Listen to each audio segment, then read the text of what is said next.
Hello, boys and girls. We are reading Chapter 8 of What is the Declaration of Independence, and now we are declaring freedom. What needed to be done next was clear. The American colonies had to tell the king that they demanded to be their own country, apart from Great Britain. The notice they sent the king would have to make it completely clear that the colonies had no choice but to go to war. They did not expect the king to be persuaded by anything they said, but they did want other countries to understand that the colonies had been forced to rebel against the King of Great Britain.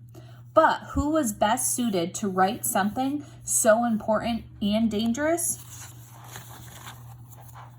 The members of the Second Continental Congress turned to 5 men: Ben Franklin of Pennsylvania, John Adams of Massachusetts, Robert Livingston of New York, Roger Sherman of Connecticut, and Thomas Jefferson of Virginia. The group thought Jefferson should write it by himself instead of trying to do it together. Jefferson wasn't so sure about that. He and Adams were close friends. Why didn't Adams try writing it? But John Adams wouldn't do it because, as he told Jefferson, "You can write 10 times better than I can." So the job fell to Thomas Jefferson. For 2 weeks, he worked on the first draft of the Declaration of Independence. He was renting a second-floor room in a home in Philadelphia, Bricklayer. The house was on the outskirts of the town. Jefferson wanted to be away from the noise of the city. He used a quill pen that he had to keep dipping in a bottle of ink, and he wrote on a large, oversized sheets of paper. He wrote early each morning, stopping when his room became too hot. So, boys and girls, this is exactly the style of house that Thomas Jefferson would write the Declaration of Independence. And make sure we pay attention. He's writing a first draft. He's going to make multiple drafts of this important document because it was important, but it also was dangerous what he was saying. Pen, ink, and parchment. Now, boys and girls, the Declaration of Independence, it wasn't typed, it wasn't written with a pen. Here is the feather pen that they would be using to write it. Today, pens are manufactured so cheaply, and losing one or having it run out of ink is no big deal. However, in the 1700s, writers made their own pens.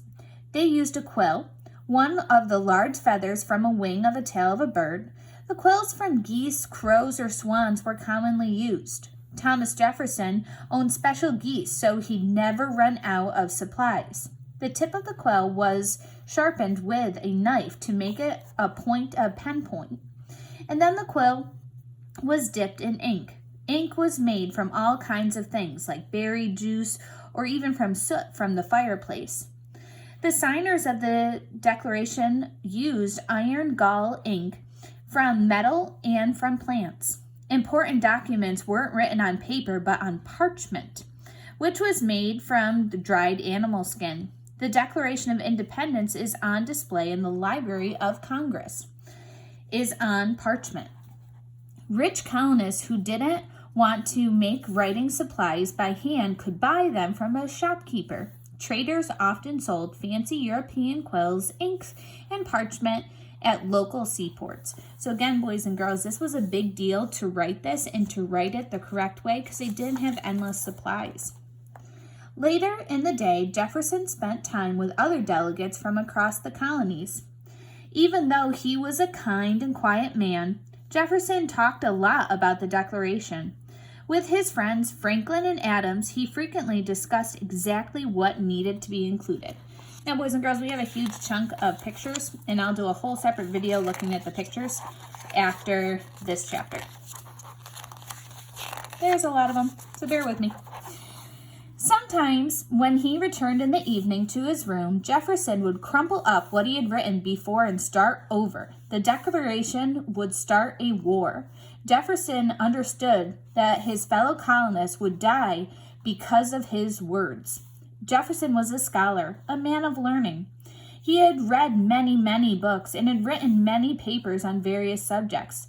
He was a student of the Enlightenment. It was a period of time between the mid-1600s and late 1700s when men turned to the power and truth of science over what they saw as the superstition of religion. He had read many of the great thinkers of the day, such as John Locke of Great Britain. Locke put forth a daring idea that human beings are born with certain rights. This should start to sound familiar. And these rights cannot be given or taken away by kings. Thomas Paine's common sense also made a big impact on Jefferson. In writing the Declaration of Independence, Jefferson tried to combine ideas of new thinkers with the political goals of the American colonies. The Declaration of Independence had two important things. 1. Explain why the colonies needed to break away from Great Britain and King George. 2. Describe what the new country stood for. Those are the two important things that the Declaration had to do. Thomas Jefferson wrote the Declaration of Independence in 4 parts.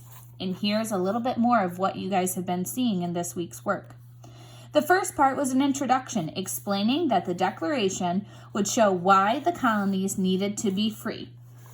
The second part, Jefferson laid out the ideas on which the new country would be built. After living without representation in Parliament, the new country would be governed only by consent of the governed. That meant citizens would have a say in what the new government did. And every man would have the right to life, liberty, and the pursuit of happiness. This is the most famous part of the Declaration of Independence. Again, remember, it is talking about men. Women were not going to be full citizens that were allowed to vote. The third part was the longest. In it, Jefferson lists all the unfair things Parliament and the King did to the colonies, imposing taxes, stopping trade, closing down colonial governments, and forcing colonists to let British soldiers live in their homes. The King had heard all of this before, but Jefferson wanted the whole world to see how badly Great Britain had treated the colonies. In the final part, Jefferson introduces the name of the new country, the United States of America. He also clearly states that Great Britain will have no control over the United States, none at all. Jefferson was pleased enough with what he had written to show it to Ben Franklin and John Adams. Both suggested a few minor changes, which Jefferson made. The Declaration of Independence was ready to be presented to the Second Continental Congress. And here we have Richard Lee's declaration. Richard Lee was a wealthy Virginian and a strong opponent of King George III. Lee wrote articles and fought against the Stamp Act and the Intolerable Acts. He also helped organize groups in different colonies that worked together to fight against the British. Lee's hatred for the British was clearly on display during the Second Continental Congress.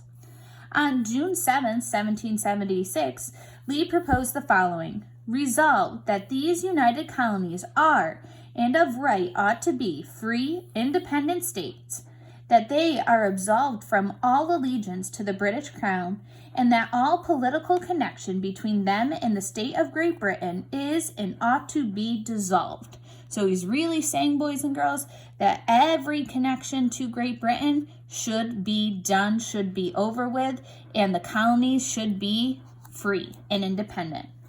Many members of the Second Continental Congress agreed with Lee, but not enough colonies were willing to support Lee's proposal to pass it. However, Thomas Jefferson was so impressed with Lee's powerful proposal that he used the exact wording in the Declaration of Independence to announce that the United States of America would be completely free from Great Britain. So even though some of the colonists didn't like his ideas, Jefferson did. And who was writing the Declaration of Independence? That was Thomas Jefferson.